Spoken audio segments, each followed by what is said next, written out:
KHTS FM 98.1 AM 1220 and your hometown station.com. Carl Goldman with you. All morning long, we've been talking with local candidates for our water districts, for our school boards, and earlier in the month, we talked to all the city council candidates.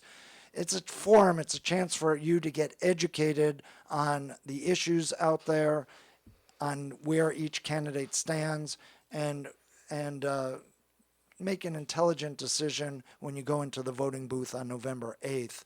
And we're going to do that more as a forum and an exchange of ideas rather than a debate. So with that, I want to introduce our two candidates for the water board, Santa Clarita Water District. And as I said earlier today, if you come from the East Coast, as Matt here in the studio does, and I do, you open the sink and the water comes out, and that's it. That's all you think about. But here, having moved to Santa Clarita back in 1990, all of a sudden I realized water was a very, very important issue and continues to be, as I would say, one of the most important issues here in Santa Clarita. So the next half hour is going to be very informative, but very important for all of you as we talk about the local challenges and the local issues here in Santa Clarita. With me in the studio, Lynne Plambeck and Maria Gutzeit. Lynne is on the water board right at the moment, and Maria, you are also on the water board. So how did that happen? How did you end up having to face each other, even though you're both on the water board?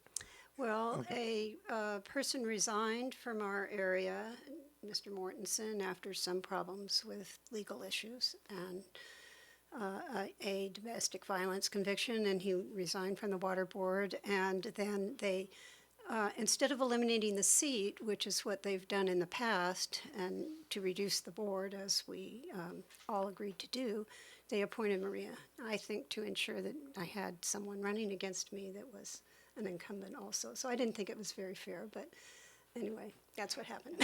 And Maria, I'll let you answer that, Yeah. but they reduced the board because the agencies had merged. You had Castaic Water Agency merging with the Newhall Water Agency at the time, so it was a very large board when you first moved in, but go ahead and answer the question. Maria. Yeah, the first question, yes, I have always enjoyed serving on the water board, and I served since 2003.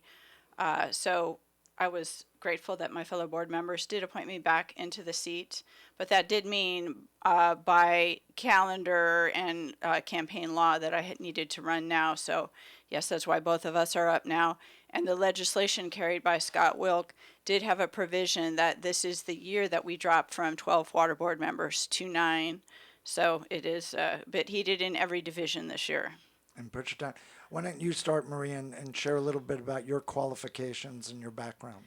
Yes, thanks, Carl.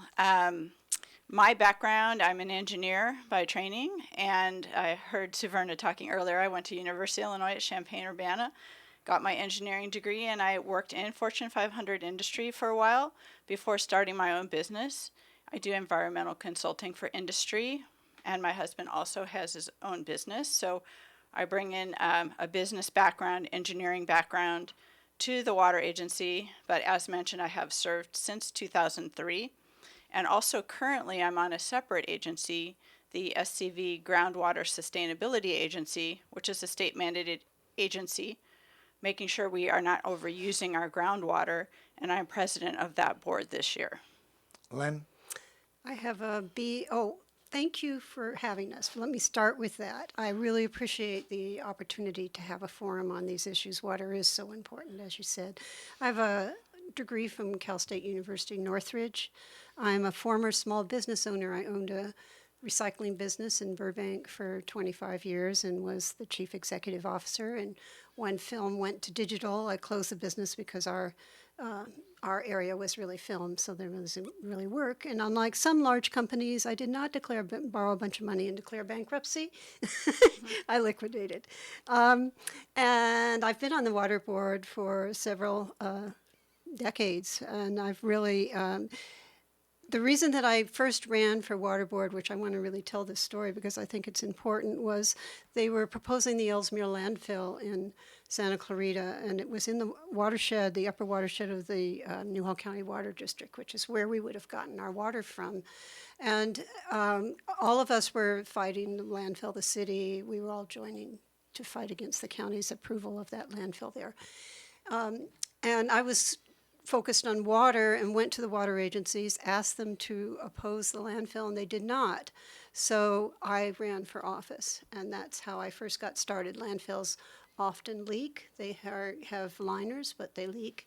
And I was really concerned about the future sustainability and water pollution in our aquifer from the landfill. So I've been a community advocate for 20 years, and I've been in this community working on behalf of the public for a long time, and that's why I think I'm the best candidate. I've learned I don't have an engineering degree, but several people do not have engineering degrees. It's not a requirement of being on a water board. Of course, the water board doesn't do engineering, it does oversight.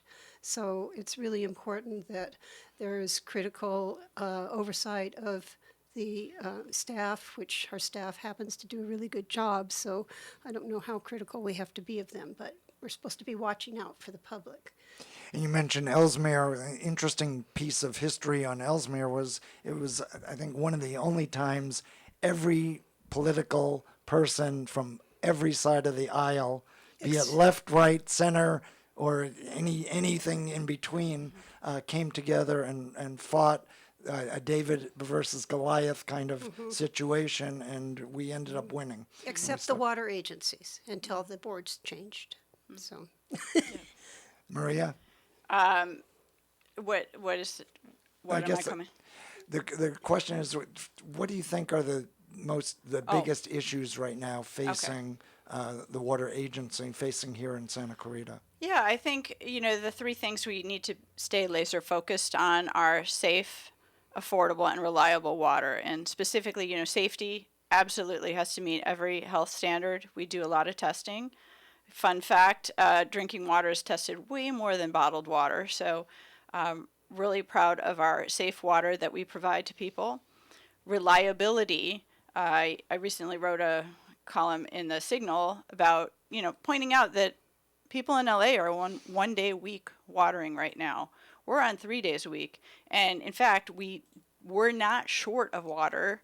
That was a governor's mandate that we go to our next stage of conservation. Conservation is good. Conservation saves us money. But technically, we weren't even at the point that we had to conserve because we're really well planned out here. In fact, we're in a position that even with the drought, we could go another 3 years without any problems, at minimum. So reliability is huge for all of us. And then lastly, affordability. During COVID, we had a lot of families that had lost jobs or couldn't pay their bills. We worked on accommodations for them for that. And I continue to bring my business background into focus every time we have a cost issue. I strongly believe we should not become that ivory tower on the hill that is thinking government is all-knowing and losing touch with reality.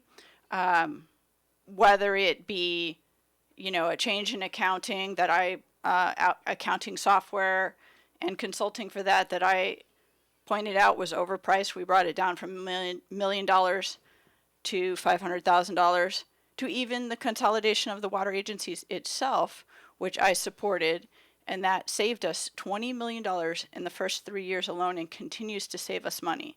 So I think on affordability, we need to not lose sight of what the average consumer, the average stakeholder is dealing with, and continue to work with them. Great. Lynne? Well, I think the three major issues are drought, groundwater contamination, and board integrity. And I'm going to go back to drought first. As we face climate change, we are going to be looking at reduced precipitation and reduced water supply. So it's really important that we do good planning.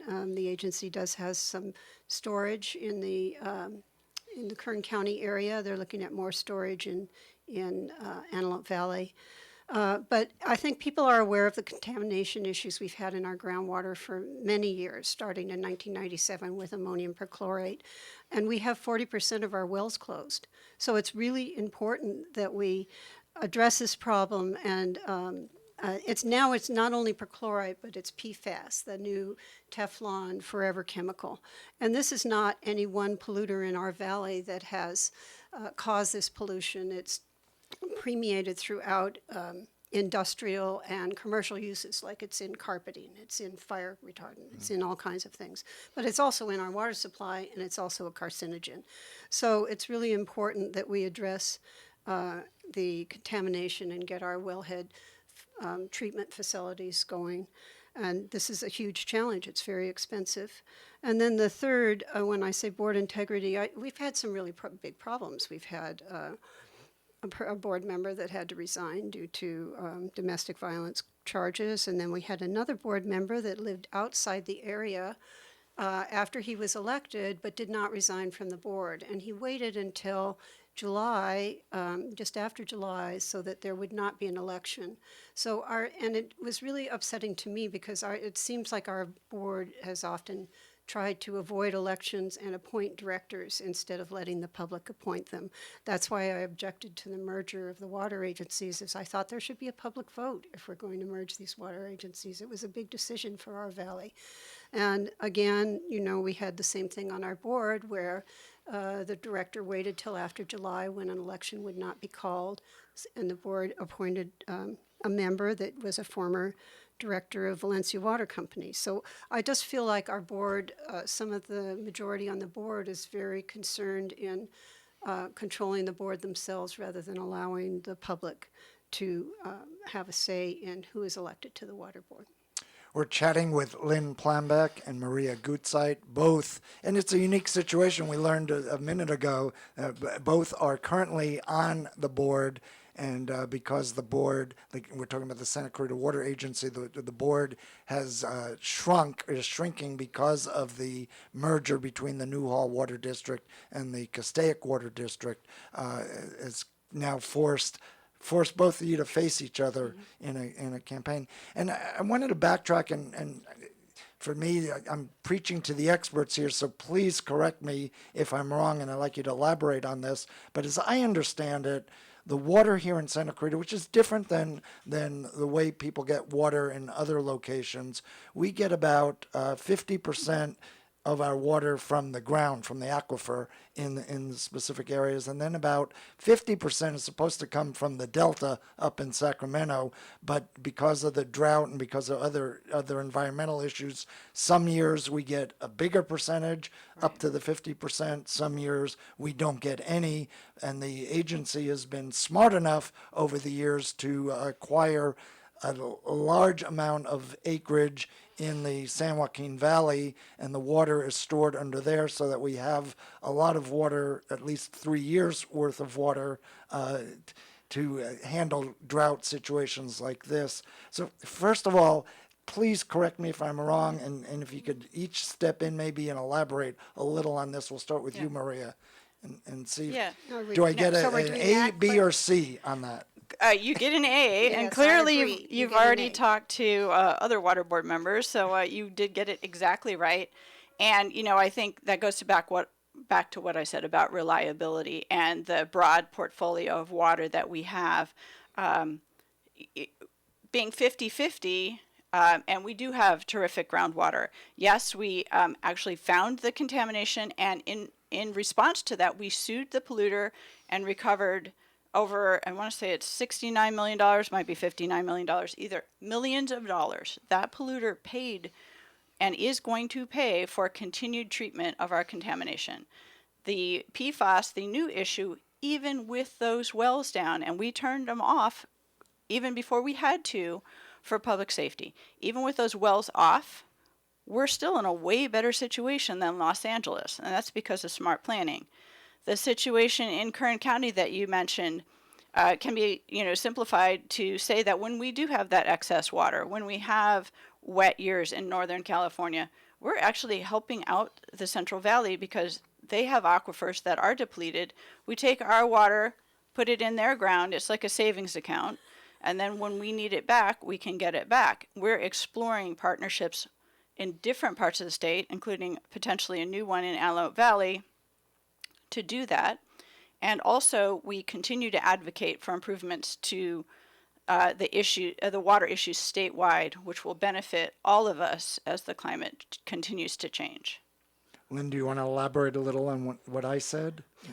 No, I think you did a really good job of it. I know I am a little concerned about this 3 years of storage in the Kern County area, and this is one of the things where I think the board is needed to do oversight. We got a report a year ago that there was only 1 year of storage, and that's why we really needed to go into stage 2 drought for our stage 2 drought ordinance, because they were concerned about making sure we had enough water to if another drought year occurred, which apparently it's going to, still supply our valley. So it is good that we have the storage, but I do think it's obvious that we have to be careful. And we got 0% of water from the State Water Project last year due to drought. And you can go online on the Department of Water Resources and look at the reservoir levels. Although they're up some this year, they're not up that much. So we are not going to be getting our full supply this year probably either. And it's already predicted to be a La Nina. So I think it's very concerning. And the idea that we have this supposed 3-year 3 years, what is 3 years? It's hardly anything.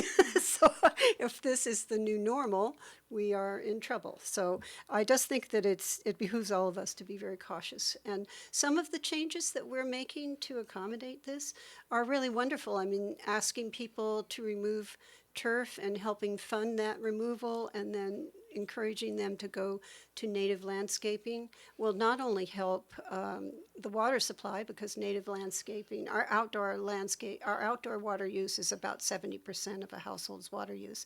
So going to native landscaping will not only reduce that outdoor use to about 30%, but also really be sustainable for the environment, so that insects and birds and other creatures can still have a food source in the yard. And there's some really beautiful native plant landscaping. And one of the wonderful things the Water Agency does, which then I know I'm getting off on things, but they provide garden classes to address how to raise succulents or how to raise natives. So I encourage everyone to go and try a gardening class.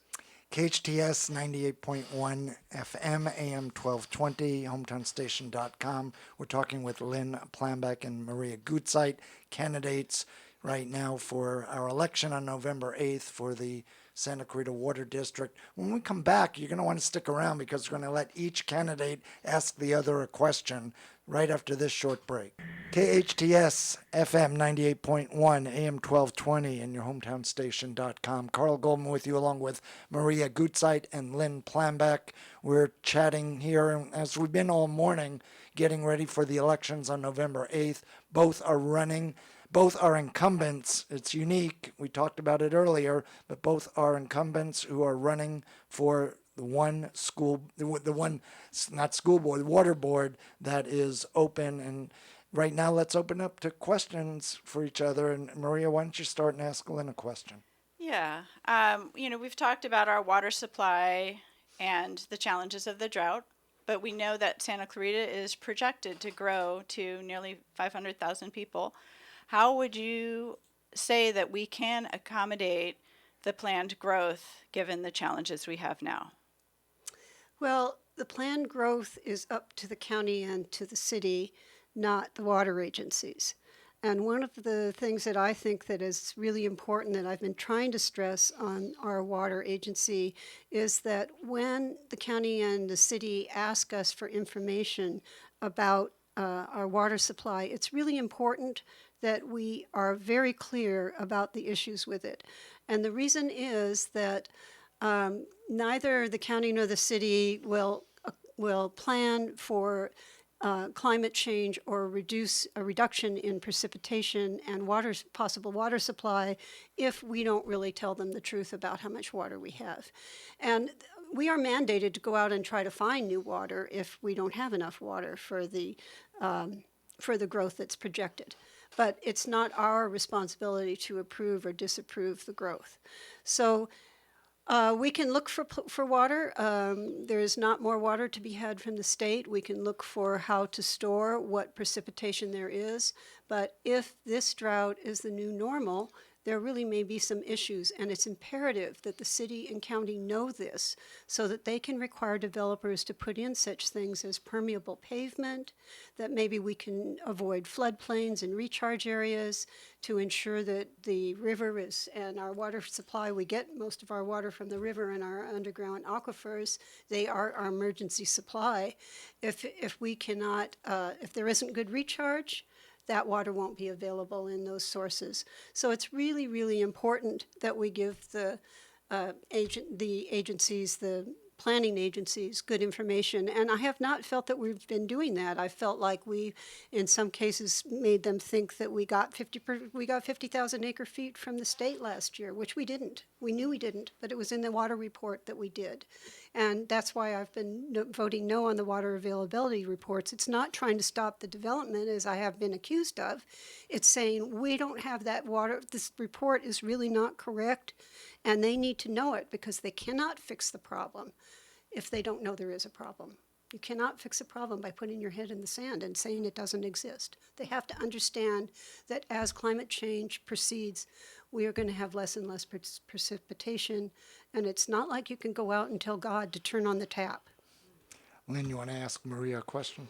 Yeah, you have gotten probably over $15,000 in special interest contributions, and someone also is putting out a flyer. You've run a hit flyer on me, and you've put out a flyer that looks the same colors as my flyer, or you didn't do it, independent PAC who's not properly disclosed their the cash origin. It's from a law firm in Sacramento that's putting out these mailers. But I'm wondering how you feel that you can really represent the public when you're getting so much special interest money. Well, first of all, everybody, has their own definition of special interests, of course, whether it be, healthcare groups, environmental groups. If it's not your interest, it might be defined as a special interest. So, but I'm most proud of actually my broad support. I have endorsements by multiple city council members, multiple water agency members, Supervisor Catherine Barger.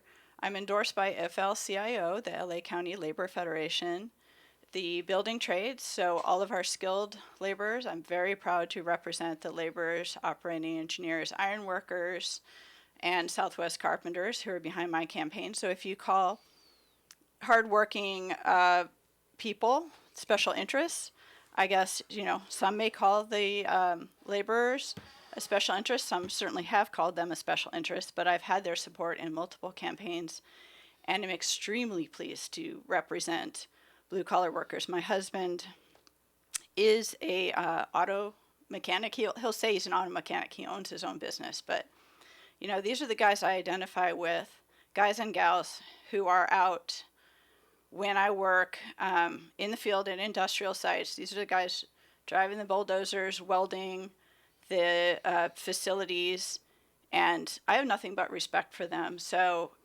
if their support is considered a special interest, so be it. I've also gotten support from the League of Conservation Voters, from individuals in town. So I have a variety of support, and I've always been proud of that because I try not to have a narrow focus. I think we need a broad focus to represent everyone. We're running out of time, and therefore we don't have time for all the questions. So I'll let each of you take 30 seconds and maybe wrap up why you think we should be voting for you. Lynn? Okay. Well, I have broad support in the community, both from Democrats, Independents, and Republicans. I have been endorsed by several of my fellow board members and many people, and I hope you'll check out my website at Plambeck for scvwater.com to see I've been endorsed by Sierra Club and League of Conservation Voters as well. I have received only small contributions, so I'm not going to be influenced by big money. But Thanks, Maria. thanks, Carl. I should mention my website is electmaria.com, and I do think that this is a critical decision this year. We have a choice to continue with an agency that aggressively secures more water for us so that we have a good quality of life, or we can become one of those communities that is out of water. You see communities across the state running out of water. That's a political decision. That's not a science decision. And I'm here to make sure that this community stays strong. I want to thank you both for joining us, Maria Gutzeit, Lynne Plambeck.